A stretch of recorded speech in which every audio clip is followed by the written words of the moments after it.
வணக்கம் friends. PVR அவர்களின் மனக்கோலம் அத்தியாயம் 15. 3ஆம் நாள் வழக்கம் போல் வேலைக்கு சென்ற ஜானாவை காணோம். மணி 7, 8, 9 என்று ஓடிக்கொண்டே இருந்தது. பாகிரதி அம்மாள் உள்ளுக்கும் வாசலுக்குமாக மனம் பதைக்க அலைந்து கொண்டே இருந்தாள். 10 மணிக்கு வீடு திரும்பிய சந்தானம் விஷயத்தை கேள்விப்பட்டதும் அடையாற்றுக்கு ஓடினான். ஜானா அன்று ஆஃபீஸுக்கே வரவில்லை என்ற தகவலை கொடுத்தார் சிதம்பரம். ஜானா எங்கே? இந்த கேள்விதான் எல்லாருடைய மனதிலும் பயங்கரமாக எழுந்தது. வீடு அல்லோல் கல்லோல் பட்டது.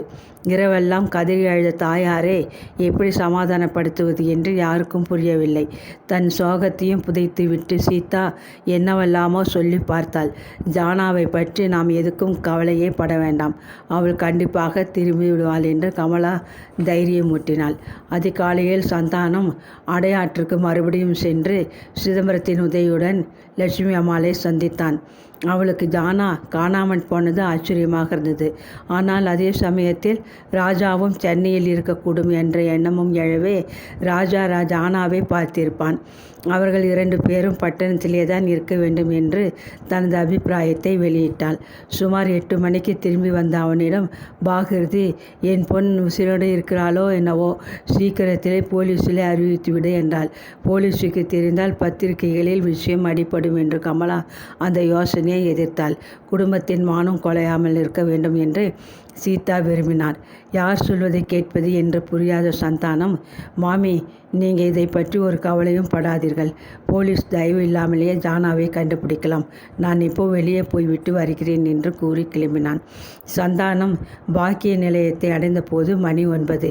அவன் சொன்ன சமாச்சாரத்தை கேட்டதும் அகிலாவும் ரவியும் அயர்ந்து போனார்கள். ராஜா சென்னையில் தான் நடமாடுகிறான் என்பது வெட்ட வெளிச்சமாக தெரிகிறது என்ற அகிலா, இப்போதே நாம் நடவடிக்கை எடுத்துக்கொண்டால் 2 பேரையும் இன்னைக்கு ராத்திரிக்குள்ளேயே பிடிச்சிடலாம் என்றாள். பைத்திய மாதிரி உளராதே அகிலா என்று கூறிய சந்தானம் ஆழ்ந்த யோசனையிலே மூழ்கினை போல உட்கார்ந்திருந்த ரவியை பார்த்து நேற்று காலையிலேயே வீட்டு விட்டு புறப்பட்ட ஜானா ஆஃபீஸை அடையவில்லை. அதாவது 9:30 அல்லது 9:45 அவளை யாரும் பார்க்கவில்லை என்று அவன் ராஜா இருக்கும் இடத்தை அறிந்து கொண்டு அவனை சந்திக்க சென்றிருப்பாள், அல்லது அவன் அவளை சந்தித்து அழைத்து போயிருப்பான் என்று முடித்தான். 2வது சொன்னியே, அது பாசிபிள் என்று ரவி. 2 பேரும் ஒருவரை ஒருவர் விரும்புகிறார்கள் சொன்னேல்ல என்று கேட்டான். ஆமாம், ஆனால் ஜானாவுக்கு இப்போது அவனை பிடிக்கவில்லை என்று நினைக்கிறேன். அப்படியானால் ஏன் அவளை காணும் என்றாள் அகிலா. அவன் பணத்தை திருவிட்டு ஓடியதால் தான் தன் அக்காவின் கல்யாணம் தடைப்பட்டு போய்விட்டது என்று ஜானா அவன் மீது ஆத்திரம் கொண்டிருக்கிறாள். ஆனால் சந்தானம், ஜானா அவளை வெறுத்து ஒதுக்கிவிடவில்லையே. ஏமாற்றம், ஆத்திரம், கோபுரம் எல்லாம் இருக்கட்டும், ஆனால் அவன் மீது கொண்ட அன்போ அல்லது காதலோ குறையாமல் இருக்கலாமே என்றான் ரவி. உண்மை. அப்படியானால் ராஜா அவளை சந்தித்து அழைத்து கொண்டு போயிருக்கலாம் அல்லவா? ஒப்புக்கொள்கிறேன் என்றான் சந்தானம். மறுபடியும் போலீஸிலே இந்த லேட்டஸ்ட் டெவலப்மெண்ட்டை சொல்லி வைப்போம். நோ என்ற ரவி. அகிலா, நீ ரொம்ப அவசரப்படுகிறாய். இந்த போலீஸால் ராஜாவை கண்டுபிடிக்க முடியலை இத்தனை நாளாக. இப்போ நாம் கம்ப்ளைண்ட் கொடுத்து அவர்கள் ஜானாவையும் அவனையும் எங்காவது தேடி பிடித்தார்களானால் என்ன நடக்கும் தெரியுமா என்று கேட்டான். தெரியாது, அதனால்தான் எலிசா சொல்லிவிட்டாய். திருட்டுக்கு ஜானாவும் உடந்தை என்று அவளையும் காவலில் வைப்பார்கள். பாகிருதி மாமி அப்புறம் நம்மை பற்றி கேவலமாக நினைக்க மாட்டார்களா? ரொம்ப கரெக்ட் என்றான் சந்தானம். அப்படி 2 பேரும் சந்தித்து கொண்டிருக்கிறார்கள் என்று நாம் நினைக்கிறதே சரியாக இருந்தால் நிச்சயமாக அவர்கள் தலைமறைவாக இருந்து கல்யாணத்தையும் பண்ணிக்கொள்வார்கள் என்றாள் அகிலா. அந்த எண்ணத்துடன் தான் ராஜாவே வந்திருக்க வேண்டும் என்றான் சந்தானம். ஜானா அவனை கல்யாணம் பண்ணி கொள்வது நிச்சயம்னா அதில் அவளுக்கு பரிபூர்ண ஆசை இருக்குன்னா நான் கம்ப்ளைண்ட்டையே வாபஸ் வாங்கி விடுறேன். பாவம், அவள் கல்யாணமானதும் ஆகாதுமா கணவனை ஜெயிலில் பார்க்க வேண்டாம் என்றான் ரவி. அப்போது உன் பணம்? அகிலா, அதை பாகிருதியின் பெண் அனுபவிக்கிறாள் என்றால் எனக்கு லவவேஷமும் வருத்தம் இருக்காது. சந்தானம் ரவியை பார்த்தான். 1.5 லட்சத்துக்கு மேலாக பறி கொடுத்தவன் எவ்வளோ நிதானத்துடன் தன்னை தியாக ஒளியை காட்டுகிறான். ஜானா அவனை மணந்து கொள்ள ஆசைப்பட்டிருக்கலாம், ஆனால் இந்த மோசடிக்கு பிறகு அவள் மனசு கண்டிப்பாக மாறியிருக்கும். என்றான் சந்தானம். அகிலா ஏளனமாக சிரித்தாள். உண்மையாகவே ஒருவனை விரும்பிவிட்டாள் என்றால் அவனுடைய மற்ற குணங்களை பற்றி சிந்திக்கவே மாட்டாள். அவன் கொலைக்காரனாக மாறினாலும் கூட அவன் மீதுள்ள அன்பும் காதலும் அந்த பெண்ணுக்கு குறையாது. இது பெண் மனத்தின் பிடிவாத குணம், ஏன் ஒரு குறைபாடும் கூட. எனக்கு இந்த மனோ தத்துவம் தெரியாது என்று சந்தானம் சிரித்தான். பிறகு ரவி, முடிவாக என்ன சொல்கிறாய் என்று கேட்டான். 2-3 நாட்களுக்கு பேசாமல் இருப்போம். ஜானாவின் அம்மாவுக்கு வேண்டியபடி ஆறுதல் சொல்லு. இதுக்கு இப்போ விளம்பரம் கொடுத்தால் பாவம், அவளுடைய பெற்ற மனசு இடிஞ்சு போயிடும். தன்னுடைய மற்ற 2 பெண்களுக்கு கல்யாணமே ஆகாதோ என்று அவள் மாய்ந்து போவாள் என்று சொல்லிவிட்டு ரவி எழுந்தான். கூடவே எழுந்த சந்தானம், 2 நாட்கள் முன்னாலே, அதாவது நீ வந்துவிட்டு போன மறுநாள் ஜானா என்னிடம் என்ன கேட்டால் தெரியுமா என்று ஆரம்பித்தான். என்ன? ராஜா அகப்பட்டு கொண்டு இழந்து போன பணம் திரும்ப கிடைச்சால் ரவி சீதாவை கல்யாணம் செய்து கொள்வானா என்று கேட்டாள். அப்படியா என்று ஆச்சரியத்துடன் பார்த்த ரவி, நீ என்ன பதில் சொன்னாய் என்று வினவினான். என்ன பதில் சொன்னால் அவளுக்கு திருப்தி இருக்குமோ அந்த பதில் உண்மையாகவும் இருக்குமோ அதை சொன்னேன். அதாவது நீ கண்டிப்பாக சீதாவுக்கு மாலையிடுவாய் என்று. இப்போ எனக்கு எல்லாம் புரியறது என்றால் அகிலா. என்ன என்றான் ரவி. ஜானாவை ராஜாவை பிடிக்க கிளம்பியிருக்கிறாள். அக்காவுக்காக போலீஸ் வேலையில் அவள் இறங்கியிருக்கிறாள். பிதற்றாதே என்று ரவி. அப்படியானால் சந்தானம், நாம் இன்னும் 1 வாரத்துக்கு எந்தவித நடவடிக்கையும் எடுக்கக்கூடாது. இந்த 1 வாரத்துக்குள் ஜானா திரும்பி வராவிட்டால் போலீஸ் இருக்கவே இருக்கு என்று முடித்தான். பிறகு நீ அவள்கிட்ட நான் என்ன செய்வேன்னு சொன்ன பாரு, அதே தான் நானும் என் மனசில் நினச்சிட்டு இருந்தேன் என்றான். எனக்கு உன்னை தெரியாதா ரவி என்று கூறிவிட்டு சந்தானம் திரும்பினான். அவனுடைய வருகைக்காக துடிப்புடன் காத்திருந்த பாகிருதி ஏதாவது தெரிந்ததா என்று கேட்டாள். சந்தானம் நடந்ததையும் ரவி அவனும் பேசியதையும் விவரமாக கூறினான். இப்போ போலீஸில் புகார் செய்தால் நாளைக்கு ராஜாவை பிழைக்கிறப்போ ஜானாவையும் அவனுக்கு உடந்தைன்னு காவலில் வைப்பார்கள் என்று ரவி அபிப்பிராயப்படுகிறான். எனக்கு அவன் சொல்கிறது சரியாக படுகிறது. அதனாலே 2 பேரும் ஒன்றாக இருக்கிற பட்சத்திலே நாம் கொஞ்ச நாளைக்கு பேசாமல் இருக்கிறது நல்லது. 1 வாரத்திலே ஜானாவிடமிருந்து ஒரு தகவலாவது வராமல் இருக்காது. இப்போ நாம் அவசரப்பட்டு ஏதாவது செய்து அது விபரீதமாக போய்விட்டால் என்ன பண்ண முடியும்? பாகிருதி அம்மாள் பயம் துணிக்க கேட்டாள். அதற்குள் அவளை கல்யாணம் செய்து கொண்டு விட்டால் நாளைக்கு என் பெண் நடுத்தெருவில் நிற்பாளே. வாஸ்தவம்தான் மாமி, ஆனால் 2 பேரும் வயது வந்தவர்கள். அவளை பலாத்காரம் செய்துதான் கல்யாணம் செய்து கொண்டிருக்கிறான் என்று யாருமே சொல்ல முடியாதே. பார்க்க போனால் ஜானாவுக்கும் அவனை கல்யாணம் செய்து கொள்ள இஷ்டம் இருப்பது தெரிந்தது தானே.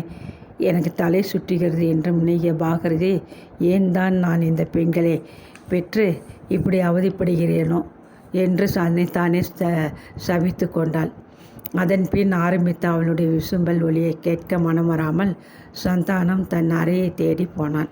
சரியாக 9:45 மணிக்கு பஸ்ஸை விட்டு இறங்கிய ஜானா தெருவை கடந்து மெயின் ரோட்டை அடைந்தாள். சற்று தூரத்தில் இருந்த பிள்ளையார் கோயிலுக்கு முன் யாரோ தேங்காய் ஒன்றை உடைக்க பல சிறுவர்கள் பாய்ந்தோடி வந்தார்கள் ஸ்ரீதர்களை பொறுக்க. மெயின் ரோட்டில் வேகனமாக வந்து கொண்டிருந்த ஒரு காருக்கு வழிவிட்ட பின் ஜானா மெதுவாக அந்த தெருவை கடந்தாள். திடீரென்று ஒரு கார் பின்னாலிருந்து வந்து அவளுக்கு வெகு அருகில் நின்றது. ஒரு கணம் திடுக்கிட்டு போய் நின்ற ஜானாவின் காதுகளில், ஜானா சீக்கிரம் வண்டியில் ஏறு என்று வார்த்தைகள் விழுந்தன. கண் இமைக்கும் நேரத்தில் குரல் யாருடையது என்பது அவளுக்கு தெரிந்துவிடவே அவள் பயமும் மகிழ்ச்சியும் உள்ளத்தில் பொங்க பார்த்தாள். கமான் குவிக் ஜானா என்றான் ராஜா மீண்டும். அவன் திறந்த கதவை பிடித்து கொண்டே ஜானா அடுத்த கணம் காரில் ஏறி அவன் அருகில் உட்கார்ந்து கொண்டாள். சீதாவுக்கு ரவி மாலையிடும் காட்சி அவள் கண்முன் அப்போது எழுந்தது. அந்த மனக்கோலத்தை மனதினுள் நிறைந்து அனுபவிக்கிட்டாமல், ராஜா சௌக்கியமாக இருக்கிறாரா ஜானா என்று கேட்டுக்கொண்டே வண்டியை வேகமாக செலுத்தலானான். வண்டியின் விரைவையும் அது செல்லும் திசைகளையும் கண்டு ஜானாவின் மனம் பதறியது. ராஜா, இப்போ எங்கே போகிறோம் என்று அவள் குழறியது.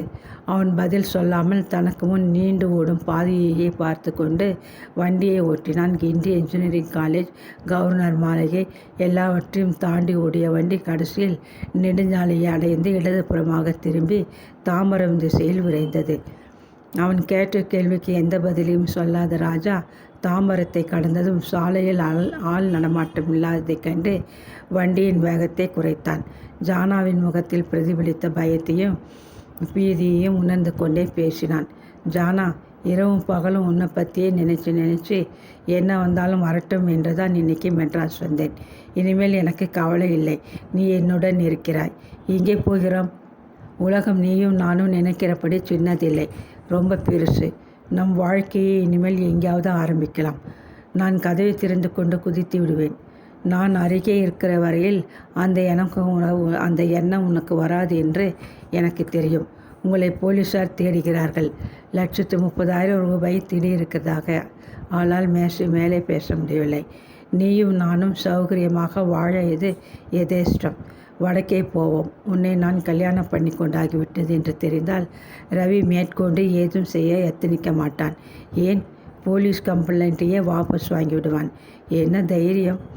அது ஒன்றுதான் எனக்கு இப்போ இருக்கிறது. அது இருப்பதற்கும் நீதான் காரணம். என்னைக்கே நான் உன்னை முதலாக பார்த்தேனோ அன்னைக்கே நான் இந்த பிளானை போட்டுவிட்டேன். இப்போது எனக்கு இஷ்டமில்லை என்றால்? வண்டியில் பெட்ரோல் நிறைய இருக்குது ஜானா. கையிலே வத்தி பெட்டியையும் வச்சிருக்கிறேன். நீ இல்லாமல் போனால் எனக்கு வாழ்க்கையில் எந்த விதமான ரசனையும் கிடையாது. அப்புறம் நான் உயிரோடு இருப்பானேன்? அதே சமயத்தில் எனக்கு வாழ்வு இல்லாமல் செய்கிற நீயும் இருப்பானேன்? அவனுடைய நிதானமான பேச்சு கேட்டபோது அவளுடைய உடல் நடுங்கியது.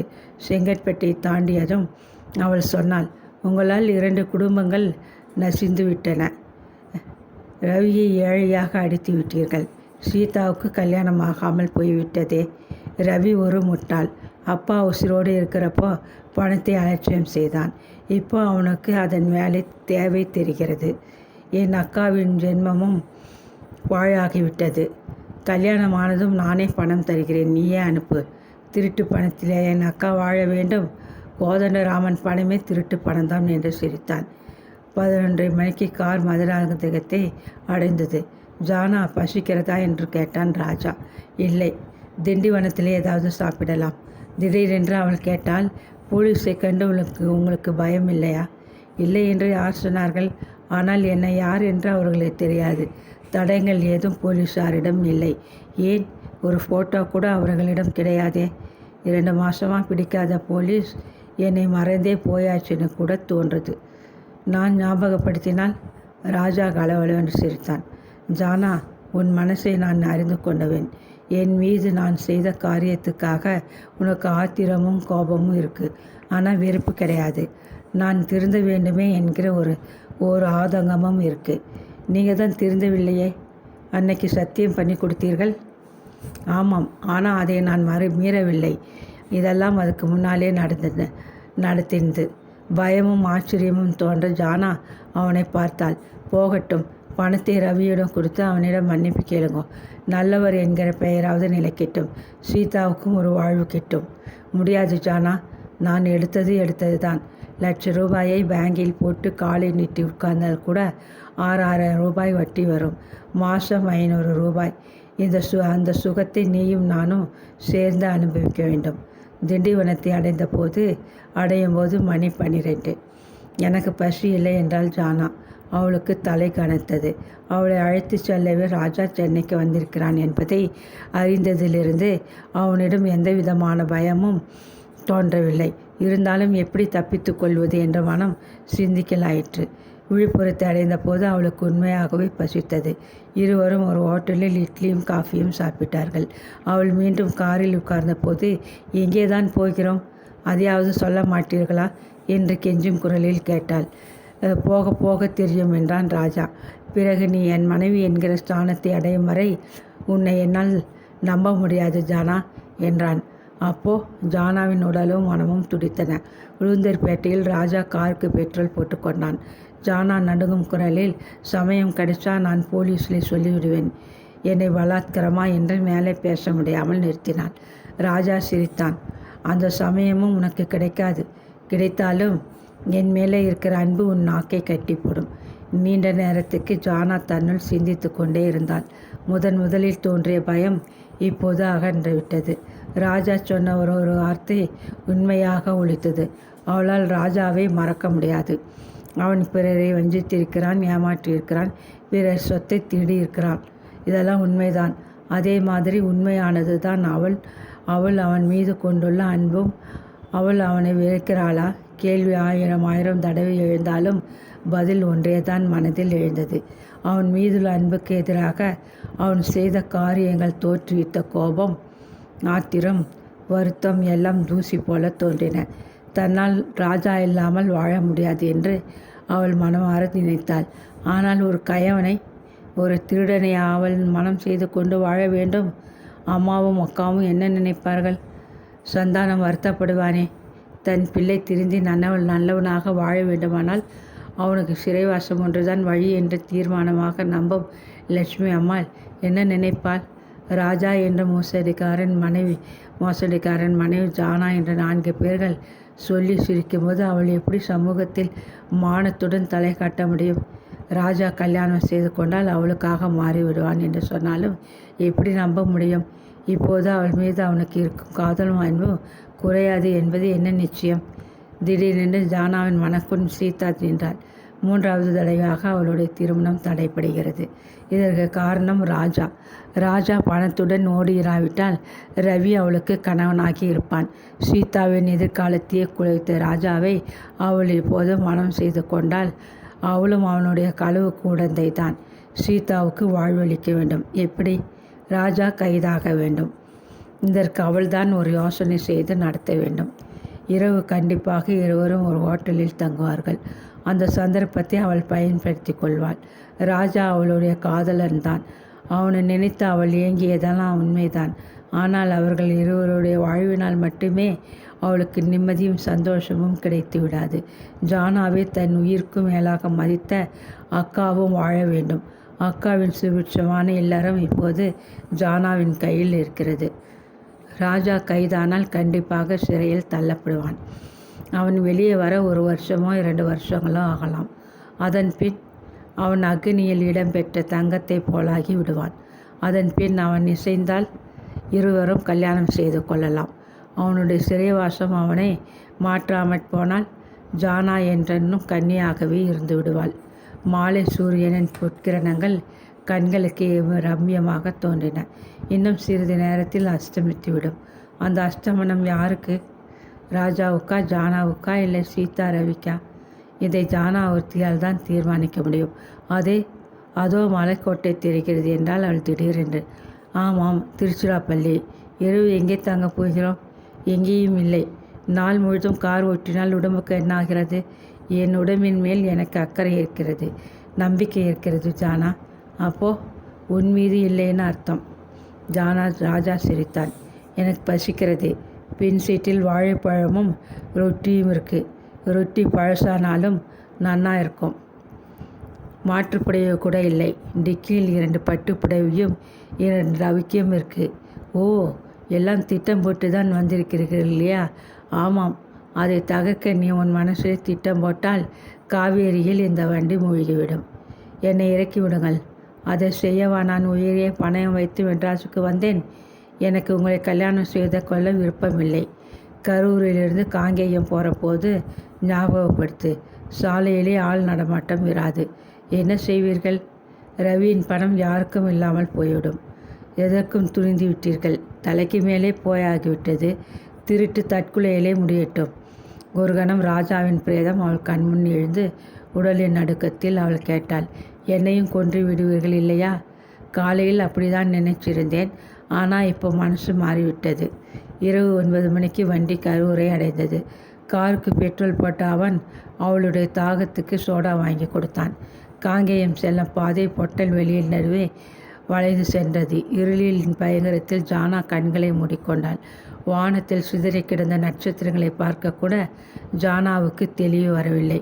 கார், பெட்ரோல், நெருப்பு பெட்டி எல்லாம் பூதாகரமாக கண்முன் தோன்றி அவளை வதைத்தன. ஜானா திமிருகிறாள். அவளை வண்டியிலிருந்து தள்ளிவிட்டு ராஜா வண்டியை செலுத்துகிறான். அதன் பின் கொஞ்ச தூரத்தில் கார் நிற்கிறது. தான் தள்ளப்பட்ட இடத்திலிருந்து ஜானா இருட்டில் ராஜாவையும் காரையும் கண்களால் தேடுகிறாள். நிசப்தமான மையிருளில் திடீரென்று அக்னியின் சிவப்பு தெரிகிறது. வானத்தை நோக்கி பாயும் அக்னி ஒரு மண்டலமாக தோன்றுகிறது. காரை நெருங்கவும் அவளுக்கு கால் எழுவதில்லை. கார் ராஜா பட்டுப்புடவைகள், ரவியின் பணம் எல்லாம் தீக்கிரைக்காகிவிட்டன. நள்ளிரவில் பொட்டல் காட்டில் எல்லாம் இழந்து பரிதவிக்கிறாள் ஜானா. ரொம்ப அசதியாயிருந்தால் பின் சீட்டிலே படுத்துக்கொள் ஜானா. குரல் கேட்டு திடீரென்று நரம்புகள் சிலிர்க்க ஜானா கண் திறந்தாள். இப்போ என்ன மணி? 11. எங்கே இருக்கிறோம்? இன்னும் 1/4 மணி நேரத்தில் காங்கேயம்.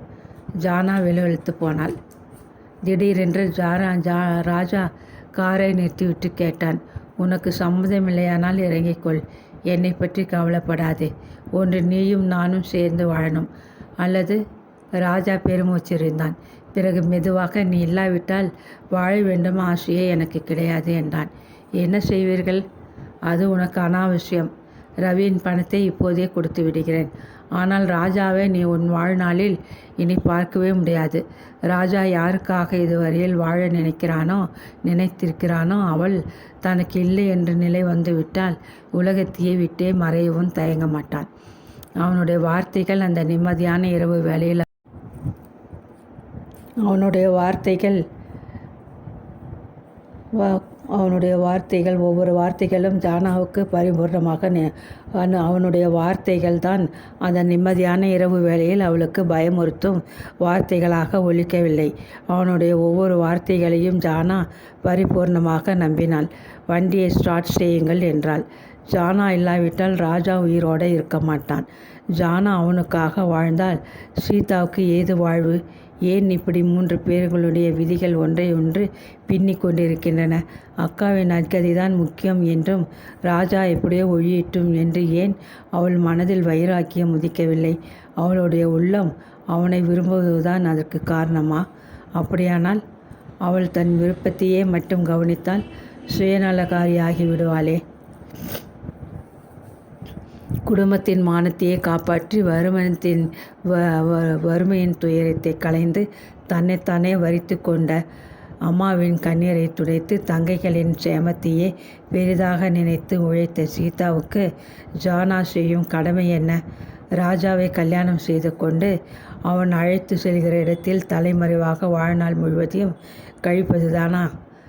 இந்த சுயநலத்தால் அவளுக்கு என்ன இன்பம் கிடைக்கும்? ராஜா திருடிய பணத்தை அனுபவிக்கும் போதெல்லாம் ரவியின் நினைவும் சீதாவின் நினைவும் வருமே. அப்போது ஜானா எப்படி நிம்மதியாக இருப்பாள்? கல்யாணம் நடப்பதற்கு முன்னால் ஜானா ராஜாவை போலீஸ் வசம் ஒப்படைக்க முயன்றால் அப்போது நடக்கக்கூடிய விபரீதம், எவன் ஒருவன் மட்டுமே அவளுடைய மனதில் இடம் பெற்றிருக்கிறானோ அவன் அவளுடைய கண் முன்னாலேயே சாம்பலாக்கி விடுவான். ராஜாவின் உயிரை பணயமாக வைத்தால் சீதாவுக்கு வாழ்வு உண்டு. சீதாவின் வாழ்வை பணயமாக வைத்தால் அவள் வாழ்வாள். ராஜா காப்பாற்றப்படுவான். சீதாவும் வாழ்ந்து ராஜாவின் ஆசையும் நிறைவேற வேண்டுமானால் ஜானா என்ன செய்ய வேண்டும்? சீதா வாழ வேண்டும். ராஜா தன்னைத்தானே அழித்து கொள்ளாமல் இருக்க வேண்டும். இதற்கு ஜானா என்ன செய்ய வேண்டும்? இரவெல்லாம் தவித்த ஜானாவுக்கு கோயம்புத்தூர் தாண்டியது கூட தெரியவில்லை. அவளை எங்கே அழைத்து கொண்டு போகிறான் ராஜா? அவர்களுடைய வாழ்க்கையின் ஆரம்பத்திற்கா அல்லது முடிவுக்கா? ஜானா கண்களை துடைத்து கொண்டே கேட்டாள். இப்போ நாம் எங்கே இருக்கிறோம்? வாளையார்காட்டில். மணி என்னவாகிறது? 2:30. எங்கே போகிறோம்? விடிந்தால் தெரியும். அவள் விடிவை எதிர்நோக்கினாள். யாருக்கு விடிய போகிறது? அவளுக்கா? அப்படியானால் அந்த விடிவில் சீதாவின் அஸ்தமனம் இருக்கும். சீதாவுக்கு விடிவு என்றால் கண்டிப்பாக அது ஜானாவின் அஸ்தமனமாக இருக்காது. சீதாவின் விடிவு அவளுடைய மனத்தின் பூரண நிலவு. என்ன செய்ய வேண்டும் என்ற கேள்விக்கு திடீரென்று ஒரு பதில் கிடைத்தது. எல்லோருடைய வாழ்வும் அந்த ஒரு பதிலில் அடங்கியிருப்பதாக ஜானா எண்ணினாள். அதே சமயத்தில் அவளையும் அறியாமல் சந்தானத்தின் உருவம் கண்முன் தோன்றி மறைந்தது. அவன் ஒருவனால் தான் அவளை புரிந்து கொள்ள முடியும். அத்தியாயம் 16. பாகிரதி பைத்தியம் பிடித்தவள் போல் வீட்டினுள்ளே அலைந்து கொண்டிருந்தாள். சீதாவால் கூட அவளை தேற்ற முடியவில்லை. என் வயிற்றிலே உதிச்ச ரத்தனம் எங்கேதான் சீரழிறாளோ என்று அவள் நாள் முழுவதும் புலம்பிக் கொண்டே இருந்தாள். சந்தானம் பாகிரதியை தேற்றுவதையோட அவள் பக்கம் யாரும் நெருங்காமல் இருப்பதே நலம் என்று கருதி கமலாவிடம் யாரையும் வீட்டினுள் அனுமதிக்க வேண்டாம் என்று சொன்னான். ஆனால் அரிசிக்காரன் தெருவுக்கு தடை உத்தரவு போட முடியுமா அவனுக்கு? அன்று மத்தியானம் விஷயத்தை விசாரிக்க லட்சுமி அம்மாள் வந்தாள். தன் பிள்ளையுடன் தான் ஜானா சென்றிருக்க வேண்டும் என்று தீர்மானமாக நம்பிய அவள் ராஜாவை பற்றிய தகவல் என்று தீர்மானமாக நம்பிய அவள் ராஜாவை பற்றிய தகவல் ஏதாவது கிடைக்குமா என்ற துடிப்புடன் தான் வந்தாள். எப்படியாவது அவனை பிடித்து ஜெயிலிலே தள்ளினாலும் தேவலை என்று அவள் கூட மதிர ஓலமிட்டாள். அவனுக்கு வேறு விதத்தில் புத்தி வராது என்னும் கத்தினாள். பாகிருதி அவளுடன் பேசவே இல்லை. என்ன பேசுவது? என் பெண்ணை உன் பிள்ளை இழுத்து கொண்டு போய்விட்டானே, நீ என்ன ஜவாப் சொல்கிற என்று கேட்பதா? சாயங்காலம் 6 மணிக்கு ரவியும் அகிலாவுமாக வந்தார்கள். எனக்கு மனசுக்கு ரொம்ப கஷ்டமாக இருக்குது மாமி என்ற ரவியிடம் பாகிருதி என் தலைவிதி, ஊரே சிரிக்கிறது என்று கதறினாள். அகிலாவும் சீதாவும் என்னென்னவோ பேசி தீர்த்தார்கள். முடிவு அன்றிரவு முந்தின இரவை போல் கழிந்தது. ஆனால் சந்தானம் மட்டும் தைரியமாக இருந்தான். ஜானாவிடம் அவனுக்கு எப்போதுமே அபார நம்பிக்கை உண்டு. எதிர்பாராத விதமாக தான் அவள் ராஜாவை சந்தித்திருக்க வேண்டும். ஓடிப்போய் விட வேண்டும் என்று ஜானா சொப்பனத்தில் கூட எண்ணிருக்க மாட்டாள். ஒரு திடீர் சம்பவம் நிகழ்ந்து ஜானாவள் அதை நின்றும் நழுவ முடியாமல் போயிருக்க வேண்டும். இல்லாவிட்டால் அவள் வீட்டுக்கு யார் மூலமாவது தகவல் அனுப்பியிருப்பாள். ஜானாவின் உயிரை பற்றியோ அவளுடைய சேமத்தை பற்றியோ சந்தானம் கவலைப்படவில்லை. அவள் தற்போது எந்த ஊரில் எந்த நிலையில் இருக்கிறாள் என்ற கேள்விதான் அவன் மனதை அரித்து கொண்டே இருந்தது.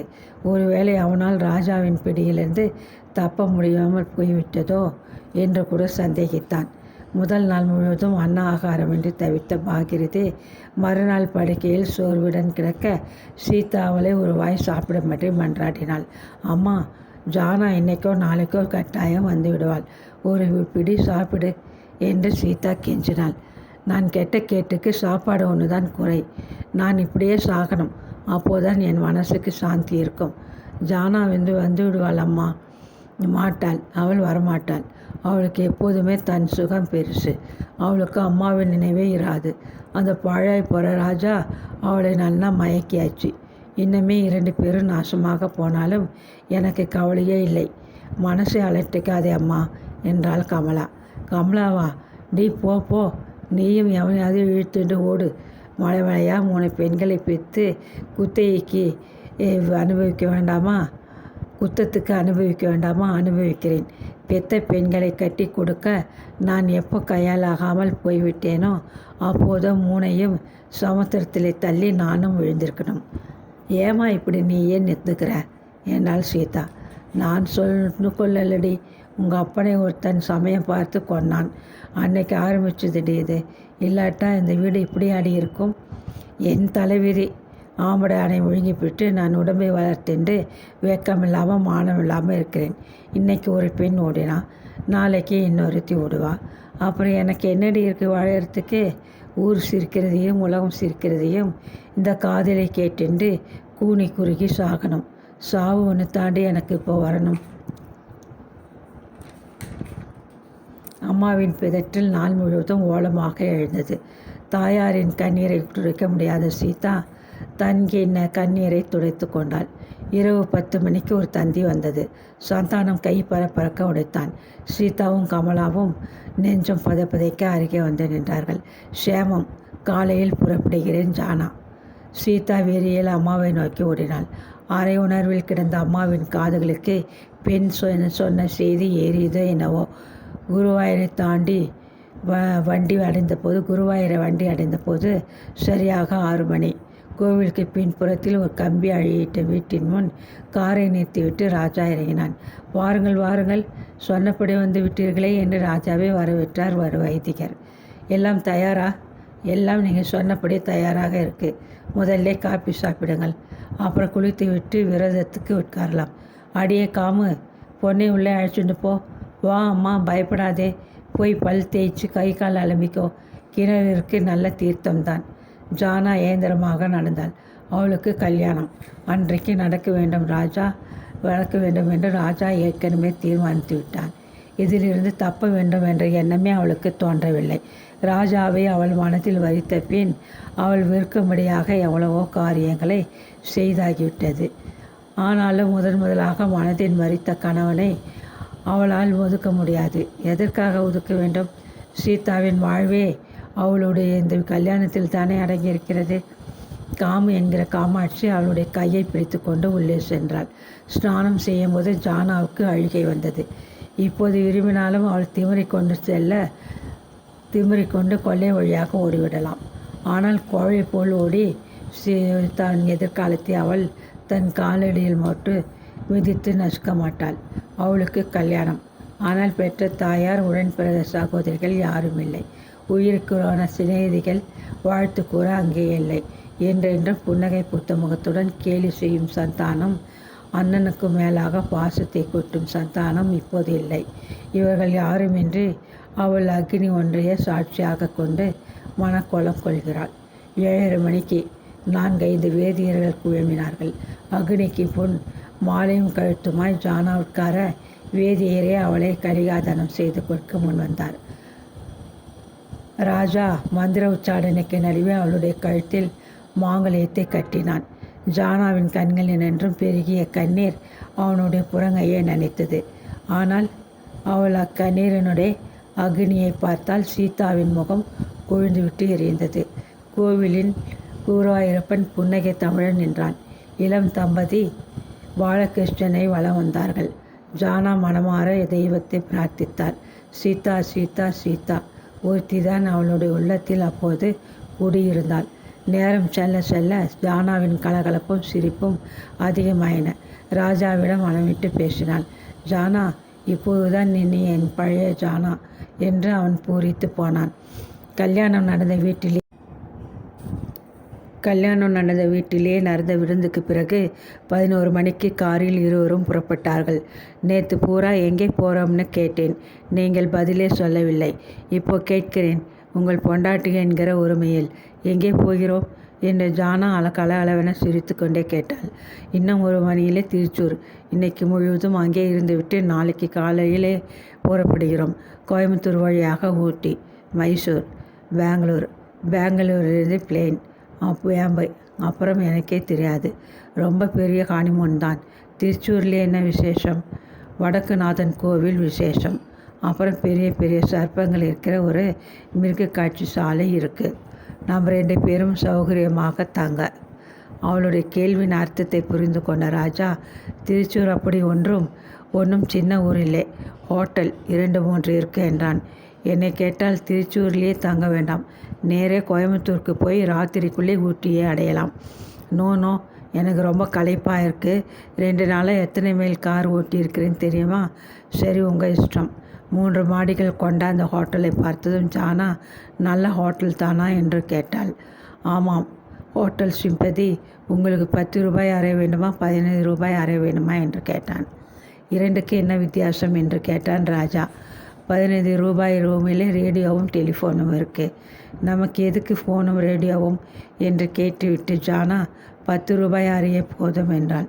2 மணிக்கு பிளெயின் காஃபி அண்ட் 4 மணிக்கு மேலே டிஃபன் காஃபி என்று சொன்ன ராஜா, ஜானா, இப்போ கொஞ்சம் ஓய்வு கொள்வோம். 4:30 மணிக்கு மேலே மிருக காட்சி சாலைக்கு போகலாம் என்றான். ஆல் ரைட் என்றாள் ஜானா. பிறகு சிப்பந்தியை பார்த்து, வெளியே வண்டி நிற்கிறது, யாரையாவது விட்டு நன்னா துடைக்க சொல்லு என்றாள். ஆமாம், நான் மறந்து போய்விட்டேன் சொல்ல என்று கூறி சிரித்து கொண்டே ராஜா, இனிமே நான் மறந்தாலும் பொறுப்பாக ஞாபகம் வச்சுக்க நீ இருக்க என்றான். போதுமே, அசுடு வழிகிறது. 2வது மாடியில் 2 அறை சகல சௌகரியங்களும் கொண்டு இருந்தது. 2 கட்டில்கள், ஒரு பெரிய மின்சார விசிறி, அறையிலிருந்தே குளியல் அறைக்கு வழி, அறைக்கு முன்னால் ஒரு சிறிய அழகிய பால்கனி இருந்து பார்த்தால் நீண்டு செல்லும் வீதியும், தூரத்தே ஒரு மைதானமும், அதை அடுத்து ஒரு கோயிலின் சிறு கோபுரமும் தெரியும். ஏன் அங்கே நின்றிருக்கானா?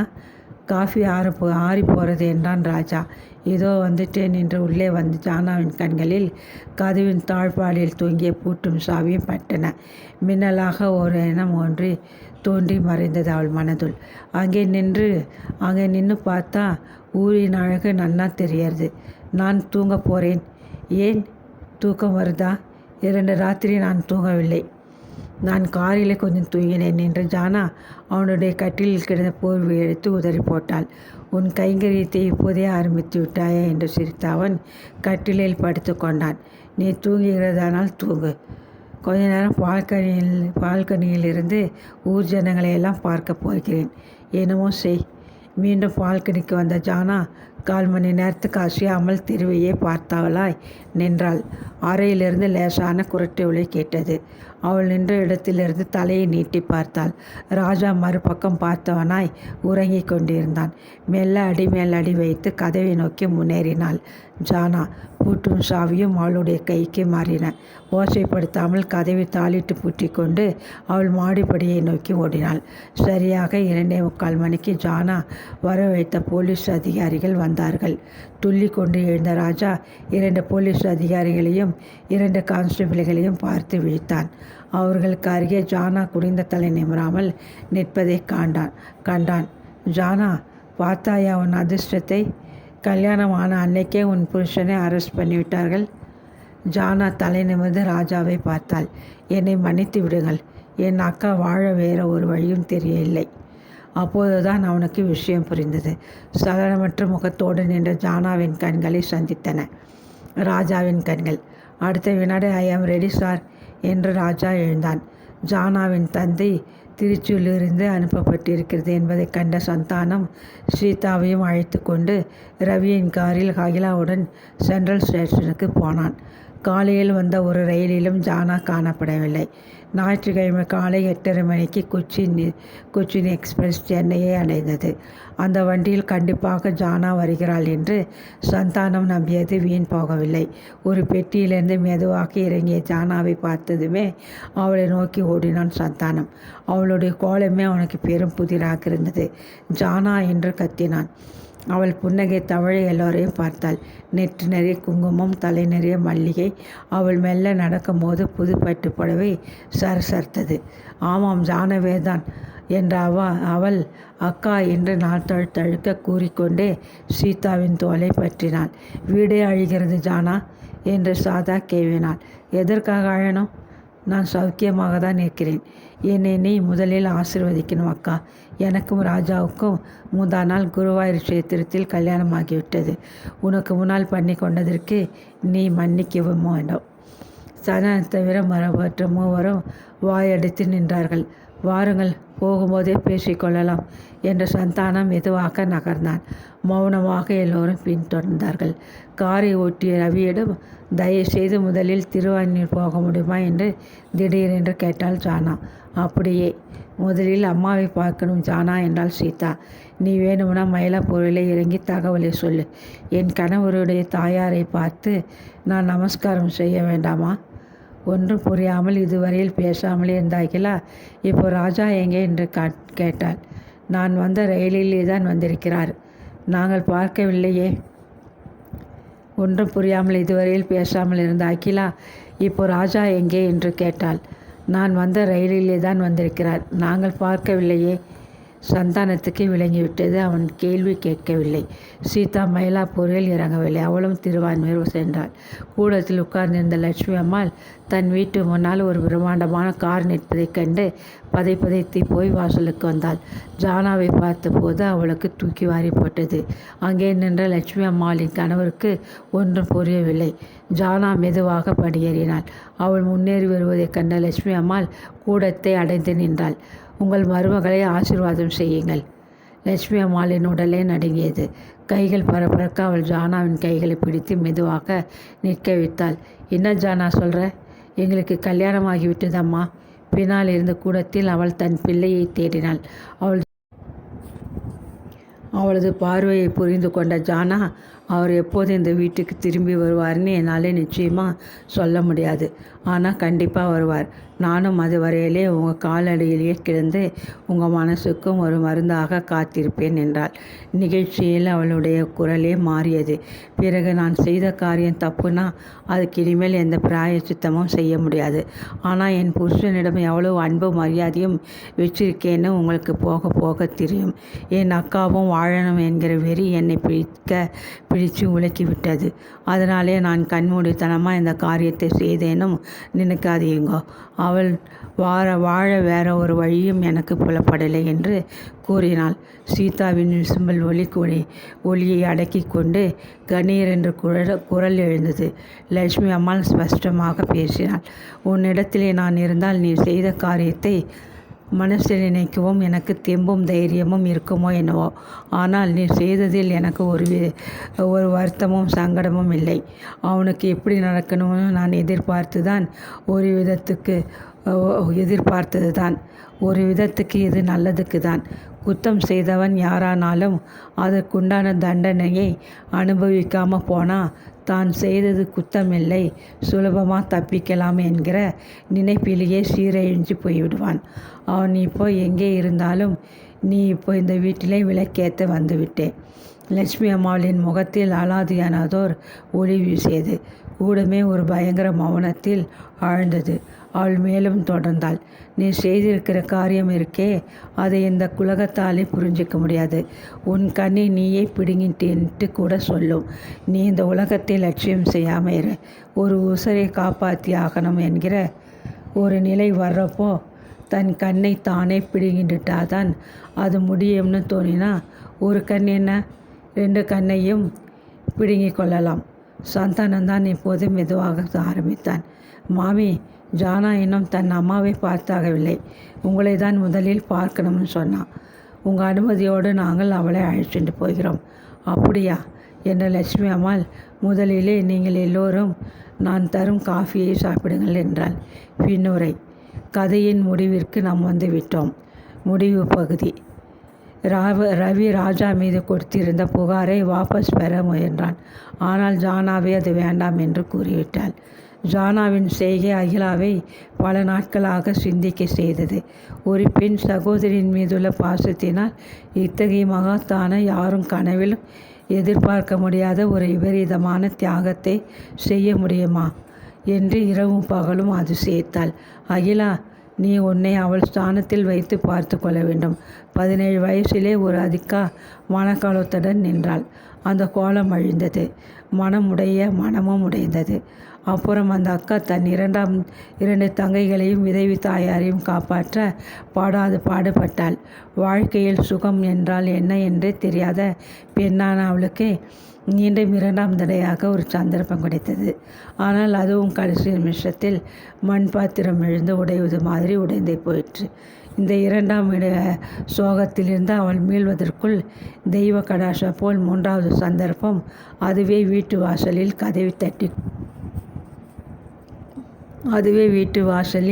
கதவை தட்டி கொண்டு வந்த சந்தர்ப்பம்.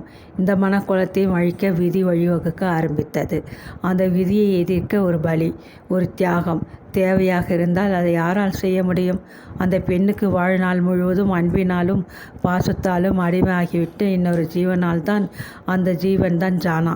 என்னால் இந்த தியாகத்தை, ஆனால் தான் செய்துவிட்டது தியாகம்னு ஜானா ஒருபோதும் சொல்ல மாட்டாள். பரிபூர்ணமாக நம்ப முடிகிறது. ராஜாவால் ஜானாவை மறக்க முடியாது.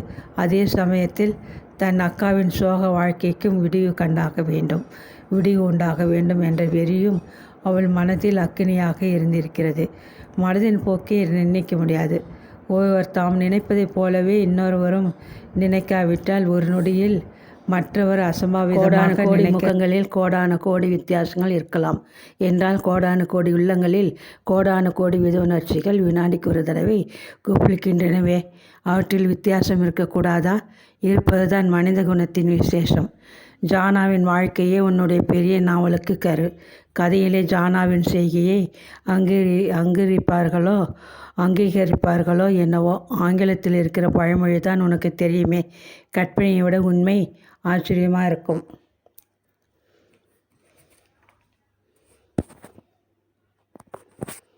அப்போ நான் இந்த நாவலை எழுதவில்லை என்று அகிலா எழுந்தாள். பிறகு ஜானா வரும் நேரமாகிவிட்டது என்றாள்.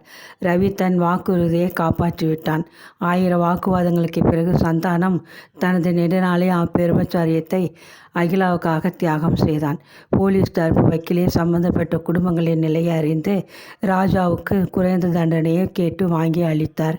6ஆம் மாதம் விடுதலை பெற்று வெளியே வந்த ராஜாவை ஜானாவும் மற்றோரும் அழைத்து வர சென்றபோது ரவியை பார்த்து அவன் நாக்குழற சொன்னான், என்னை மன்னித்து விடு ரவி. 2 மனக்கோலங்களை விட அந்த 2க்குமே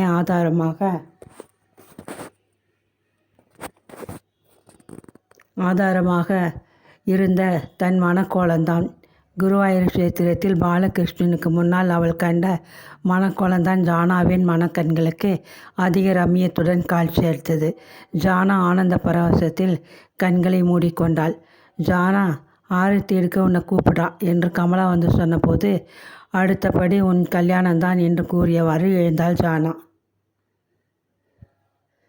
இத்துடன் இந்த மனக்கோலம் கதை முடிவடைந்தது. நன்றி.